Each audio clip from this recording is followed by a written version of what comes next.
د افغانستان د اسلامي امارت د ملي دفاع وزیر مولوي محمد یعقوب مجاهد وایي 20 کاله ګاونډیو هیوادونو په خاص ډول پاکستان په دیني او عصري علومو سره وجنګولو.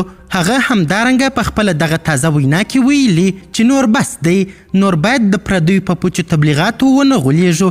ټول قومونه د دې خاورې وارثین او بچیان دي. دا چې مولوي محمد یعقوب مجاهد نور څه ویلي، هغه پر افغانانو څنګه غږ وکړ او پاکستان ته کوم سخت خبرداری ورکړ. که غواړئ پوه سئ نو ویډیو تر پایه وګورئ. سلامونه قدرمنو لیدونکو، مشال پریس یوټیوب چینل ته مو هرکلی کوم. دا افغانان چې یو متحد قوم دی، د دین او مذهب په نامه هم تبلیغات راته کېدل چې دا سړی کافر دی، دا سړی مرتد دی، چې د دوی څومره بندیزونه او د دوی څومره محدودیتونه ډیریږي، څومره پر افغانانو باندې کړۍ را ټینګېږي، همدومره به د افغانان متحد کېږي، همدومره به د افغانان یو د بل قدر پیژني، همدومره به د افغانان یو تر بل قربانیږي.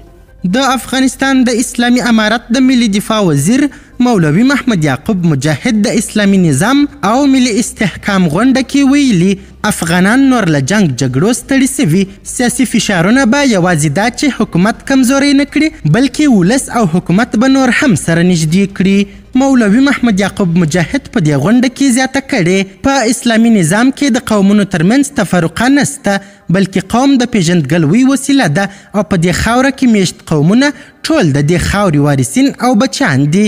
ښاغلي وزیر صاحب همدارنګه ویلي تیر 20 کاله په افغانستان کې د قومونو ترمنځ د اختلاف رنګارنګ توطیې وکارول سوې. د افغانستان خلک د ګاونډیو هیوادونو لخوا په خاص ډول د پاکستان لخوا په عصري او دیني علومو سره وجنګول سول او د نفرتونو د رامنځته کولو لپاره د بیلابیلو پروژو کارېدو سربیره د ملي یووالي پر ځای ملي تفرقه کارېدله. نوموړي ویلي په تیر کې خلک د دې لپاره جګړو ته هڅول کېدل چې خلک سره لیرې وساتل سي. په خبره دوی پوهېدل که افغانان سره یو سي ماتول یې بیا ګران کار دی. د یادولو ده چې په هیواد کې د اسلامي امارت له بیا واکمنېدو سره قومي تربګنۍ له منځه تللي او دا مهال ټول قومونه تر یوه بیرغ او اسلامي نظام تر چتر لاندې د ورورولۍ او امن په فضا کې ژوند کوي. ښاغلي مجاهد همداراز ویلي که افغانان په خپلو کې یووالی ولري نو نړۍ به حکومت او ولس هم په رسمیت وپیژني. قدرمنو لیدونکو، د ویډیو له کتلو مو نړۍ مننه. د لا زیاتو او نور لحظه پر لحظه خبري مطالب لپاره زموږ همدغه مشال پریس یوټیوب چینل سبسکرایب کړئ. تر بیا او بلې ویډیو ښه وخت ښې چارې، د الله په امان.